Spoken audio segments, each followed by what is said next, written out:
নাই। সব জায়গায় আল্লাহ আছে, সব জায়গায় কি আছে?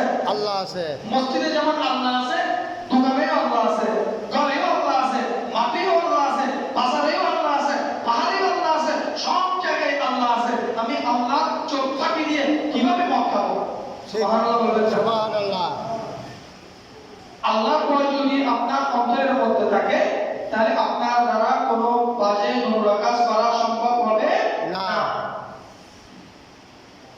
সালাতু ইয়া রাসূলুল্লাহ আলাইকুম, সালাম ইয়া হাবিবাল্লাহ আলাইকুম।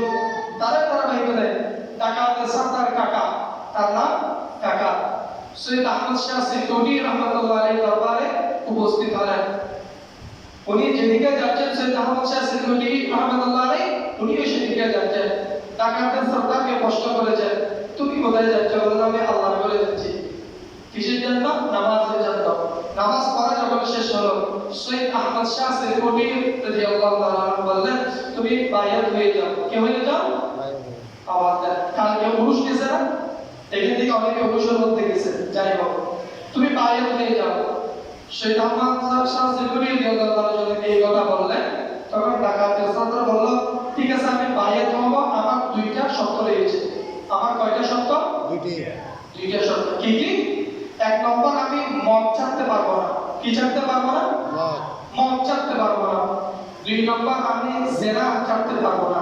কি ছাড়তে পারবো না? জিনা ছাড়তে পারবো না।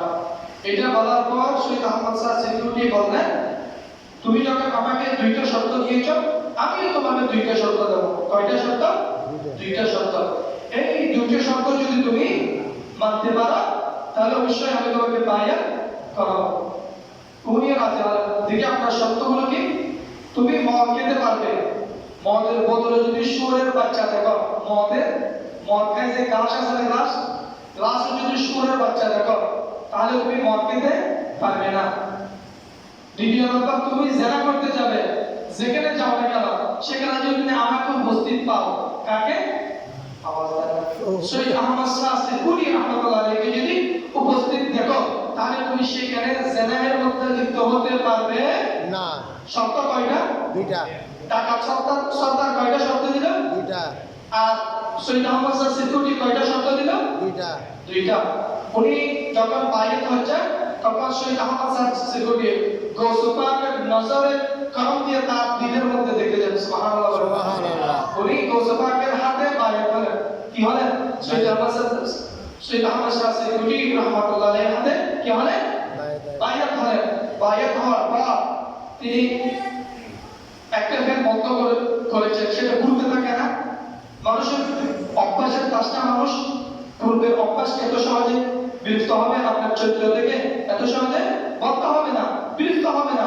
যাই হোক, তিনি যখন রাতের বেলা বন্ধুদেরকে সাথে নিয়ে মদ টানলেন, মদ খাবেন, তখন তিনি অসংখ্য শুয়োরের বাচ্চা, ছোট ছোট ছোট ছোট শুয়োরের বাচ্চা দৌড়াদৌড়ি করতেছে, মদের কলসের মধ্যে দেখতে পাচ্ছেন। তিনি এগুলো ফেলে দিলেন, আর কিছু মদ দিলেন, এগুলোর মধ্যে আরো বেশি শুয়োরের বাচ্চা দেখা যাচ্ছে। উনি বলতেছেন, কি আমার মদের মধ্যে শুয়োরের বাচ্চা কেন? তো এক বন্ধু বান্ধব আশেপাশে মিলে ফলোই না, তারা অনেক শুয়োরের বাচ্চা দাঁড়াতে দেয়। হয়তো না, তোমরা দেখছো, আমি দেখতেছি এই মদের মধ্যে কি আছে? শুয়োরের বাচ্চা। আওয়াজ দেন। কি আছে? শুয়োরের বাচ্চা। শুয়োরের বাচ্চা আছে। তোমাদের চোখ নাই, আমার চোখে দেখতেছি, তোমাদের ওই চোখ নাই। তখন তিনি এদিকে নিক্ষেপ করে ভেঙে ফেললেন, আর মদ গাড়ি দিতে পারে না। সুবহানাল্লাহ। সুবহানাল্লাহ। আচ্ছা, তিনি রাতের বেলা, ওই রাতে তিনি নির্দিষ্ট সুন্দরী একটা রুম রেখে তার জন্য ফিক্স করে রাখেন।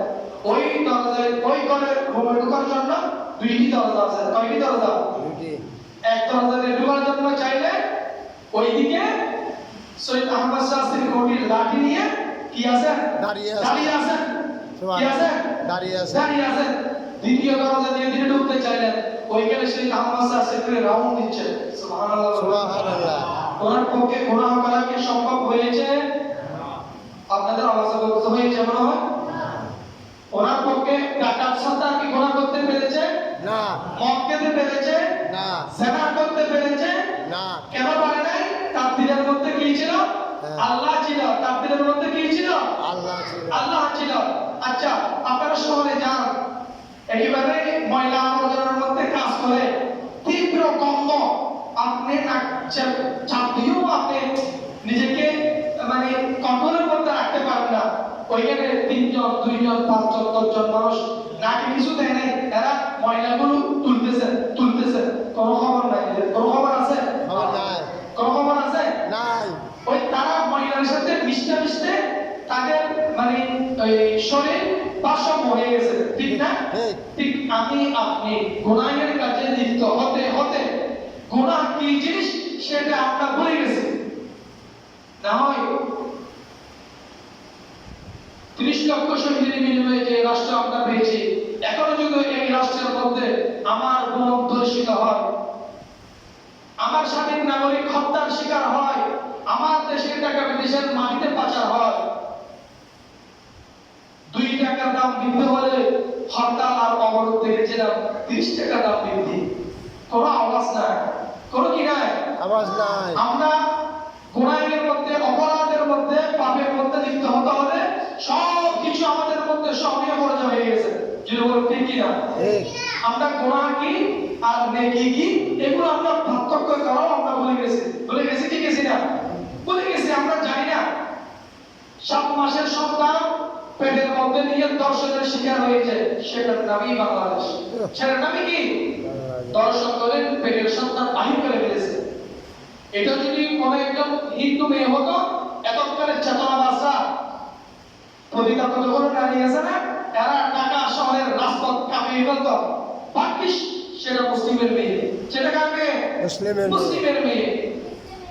আমি গত জুমায় আপনাদেরকে বলেছিলাম, হিন্দু একজন শিক্ষককে একজন আলেম দিয়েছেন তার 2 কন্যা সন্তানকে পড়াশোনা করানোর জন্য। তখন তারা হুজুর মনে করেছিল, আলেম মনে করেছিল, হিন্দু ছেলের সাথে মুসলিম মেয়ের কখনো রিলেশন প্রেম হবে না। উনি এরকম একটা ধারণা করেছিল। ধর্মের একটা আসমান জমির একটা ফারাক আছে না, এরকম একটা মানে তফাৎ আছে না। ওই হিন্দু যুবক সুকৌশলে ওই আলেমের মেয়েকে তার প্রেমের ফাঁদের মধ্যে ফেলে দিল। কিভাবে ফেলে দিল? কয়েকটা প্রশ্নের মধ্যে আমি অধিক প্রশ্ন, কয়েকটা প্রশ্ন আপনাদেরকে বলে যে মহিলারা পর্দা করে, পুরুষেরা তো পর্দা করে না। এটা কার প্রশ্ন? হিন্দুর প্রশ্ন। কার প্রশ্ন? আওয়াজ দেন না, কার প্রশ্ন? বলে যে তোমরা মেকআপ করো, বোরকা পরো, তোমাদের শুধু 2টা চোখ দেখা যায়, পুরুষটা তাদের স্বাধীন মতো চলতে পারে, সেটা বৈষম্য নয়? সেটা কি বৈষম্য নয়? এরকম আজে বাজে প্রশ্নগুলো ওই মহিলা আলেমের নিয়ে মাথায় ঢুকাই দিল। এখন ওই মহিলা তো ওই দিমাগ, ওই ব্রেন, ওই এলএম, ওই যোগ্যতা নাই তার এই প্রশ্নের জবাব দেওয়া। আচ্ছা, যদি আপনি যদি স্বর্ণের মালিক হন, হীরার মালিক হন, আপনি কি হীরা নাকি বাইরে রাখবেন? না। একেবারে মানুষের জনসম্মুখে রাখবেন? না। কেন রাখবেন না? এটা ডাকাতি হবে। সেটা ডাকাতি হবে। সেটা কি হবে? ডাকাতি হবে। একটি কলা, এটা যদি আপনি ছুঁড়ে হাতে যদি কাউকে দেন, সে কখনো খাবে? আর কখনো যদি উপরে যদি সোনাটাকে আপনাকে খেতে দেয় সম্মানের সাথে, আপনি খাবেন কি খাবেন না? খাবেন। আওয়াজ দেন না, খাবেন না? যে জিনিসটা আহরণ দিয়ে টাকা, এই জিনিসটা টেকসই বেশি, এই জিনিসটা টেকসই বেশি, গ্রহণযোগ্যতা বেশি। এখন সেটা তো মুসলিম মেয়ে বোঝার মতো কি নেই, ব্রেন নাই। এই জন্য বলা হয় সৎ সঙ্গে সর্ববাস, অসৎ সঙ্গে সর্বনাশ। এই জন্য আপনাকে বলা হয় আপনি মুসলিমদের সাথে বন্ধুত্ব করবেন না, সঙ্গ দিবেন না, সময় দিবেন না। কেন দিবেন না? তারা ভালো কথা 10টা বলবে, 10টা ভালোর মধ্যে 3টা নোংরা কথা বলবে, 3টা বাজে কথা বলবে, বাজে কোয়েশ্চেন করবে। যে 3টা প্রশ্নের উত্তর দেওয়ার সামর্থ্য আপনার নাই। আপনার আছে? নাই। আপনার নাই। আপনি যখন তার কথা মেনে নিতে বাধ্য হবেন, আরে আমরা আছি টিকটক নিয়ে, আমরা আছি ইউটিউব নিয়ে, আমরা আছি ফেসবুক নিয়ে, আমরা আছি গালাগালির মধ্যে, হানাহানির মধ্যে, মারামারির মধ্যে, আড্ডার মধ্যে।